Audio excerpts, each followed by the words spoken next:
and we had a couple blowouts. The Texans over the Browns. We had the Packers over the Cowboys.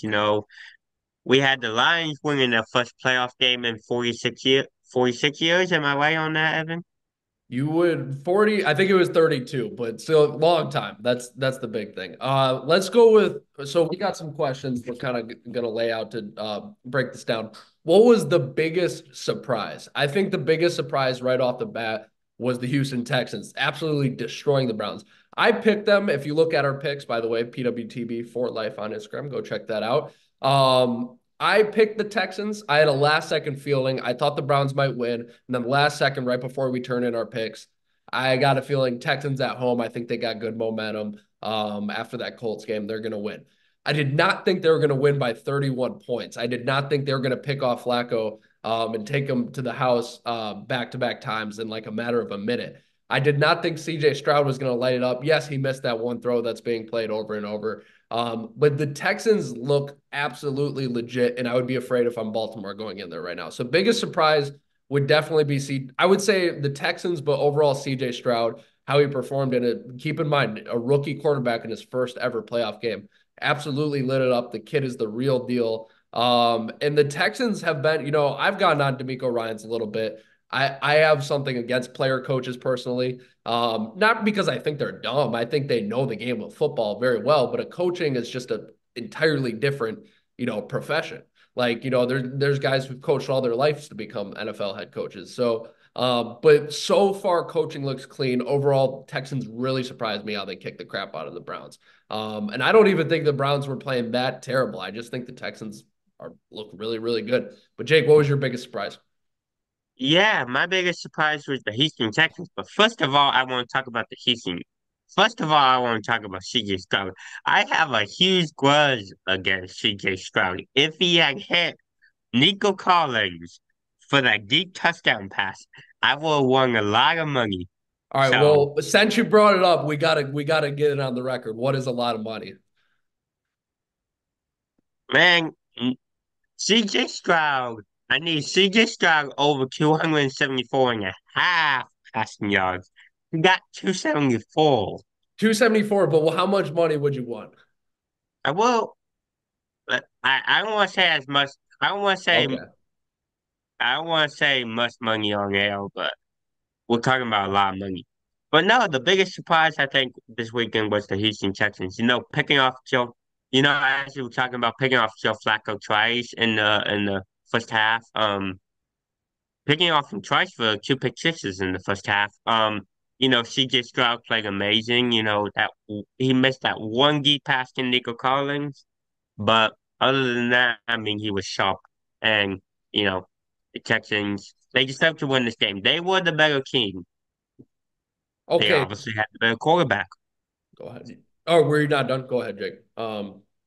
Yeah, now I'm done. Okay. So, apologies.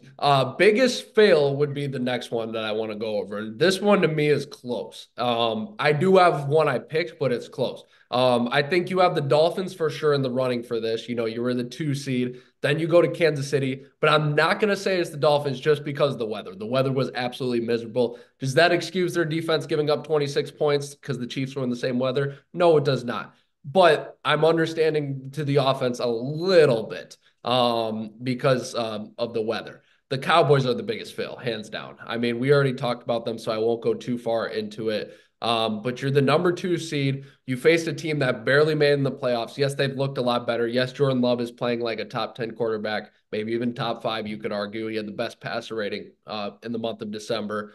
But you should have got that done at home. You were killing everyone at home. You hadn't lost in 2 years at home. And not only do you lose, you get completely embarrassed. Like I was watching that game. I'm like, if I was a Cowboys fan there or even a player, I would be just embarrassed. Like this is embarrassing. I mean, I was laughing. I was having a good time because you know how their fans could sometimes think they're the best all, but I'm like, wow, this is just so for something for biggest fail, like I felt embarrassed for the Cowboys while watching that game. So I think they definitely take this title. Yeah, I agree with you fully. I think the Cowboys were the biggest fail of the weekend. We already went into this a little bit on the last topic, so I'm not going to go into this much. But yeah, I agree with you. The Cowboys were the biggest fail. Okay, best defensive performance. What was the best defensive performance of the week? I'm gonna go with the Chiefs. I think there's a lot that you could potentially say, especially the Buccaneers played really well last night, but I just think the Eagles are way off. I'm gonna go with the Chiefs. I think, to shut down the Dolphins and all the problems the Dolphins have had, all the big games they've lost, they've still scored points. Like against Buffalo, they still scored points. Against Kansas City earlier in the season, overseas, they still scored points. Their other big losses, they still scored points. They scored 7 points. Again, the weather was a factor, yes. But the Chiefs, and especially, what's his name? Spagnolo, the defensive coordinator for the Chiefs, he is a very good, timely blitzer. He knows when to bring the pressure. Is the Chiefs defense the best in the world? I think they've gotten a lot better over the last couple of years, but no, they're not the best in the world, but they're really well coached on defense. They know when to timely blitz, and it for sure threw it Tua off. He couldn't even get it to his big playmakers. I think Tyreek had a couple drops, but yeah, Chiefs played very good defense in sub-zero temperatures. They're my best defensive performance of the week. But what about you, Jake? I'm I'm gonna go the other way than you. I'm gonna say it's the Tampa Bay Buccaneers. I think that the Eagles coming in the number 3 seed, you know, for the Buccaneers to shut down the Eagles and only allowing them to score 9 points is impressive. Jalen Hurts, I believe they held Jalen Hurts under 300 passing yards. DeAndre Swift was under 100 rushing, I believe. And I didn't see a lot of Jalen Hurts getting the ball out to a lot of his playmakers. I think the Buccaneers covered, AJ Brown and Devontae Smith. I know Dallas Goedert got a touchdown, but we're talking about wide receivers, not tight ends. And by But the way, other no, than AJ Brown did not play this last week, but they still the AJ Eagles had Brown did other not play. weapons. Yeah, yeah, he was out. Okay. But the Eagles had other weapons too, and Tampa Bay Yeah. shut them down. Last one. Who could excuse me, who could actually win it all? And let me clarify what I mean by this. So out of the one seeds didn't play last weekend, but 2 through 7 they all did. Which team played on wild card weekend that you looked at as like this is a team that could potentially win it all? I'll go first on this one. Cowboys are gone. They're the 2 seed. They're gone. And then obviously the Bills played a very good game. But I'm going to go with the Detroit Lions, seriously, mainly because of one reason is their path. So now they get the Buccaneers at home. All respect to Baker Mayfield and the Buccaneers. That's a very winnable game for the Lions, right? Just to get to the NFC Championship. Now their route to the Super Bowl runs through San Francisco potentially, which is not going to be easy. So it's not likely that they go to the Super Bowl, but they have a decent route to it. But also they're playing really well. I know they fell off script a little bit, but when they were on script, they were just lighting up the Rams to start the game. And if you could get out to a big enough lead, sometimes it's tough to come back. Jared Goff is looking good. Is he a little bit of a system quarterback? Yes, he is. But you know what? It doesn't matter. They're looking good. The defense, especially in the secondary, they got to play a little more. But just the environment at that stadium, the way the offense is clicking, I think if you're looking at any team on Wild Card Weekend who could potentially win it all, I think the Lions look pretty well. So my answer to this question, give me two teams. Give me the Houston Texans.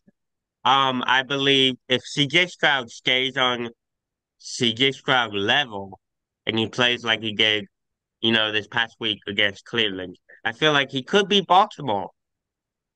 Now, give me Houston also because of that defense. That defense showed out, especially, like I was talking about back-to-back pick sixes on Joe Flacco. If that defense can bring in the momentum into that game against Baltimore. And for the other team, give me the Green Bay Packers. You know, the Green Bay Packers, we're talking about Jordan Love. Jordan Love, if he keeps it going, I feel like he could going to San Francisco and beat the 49ers and Aaron Jones as well. We're talking about 3 touchdowns against Dallas. Maybe he gets two against San Francisco. You never know, especially if AJ Dillon's out again.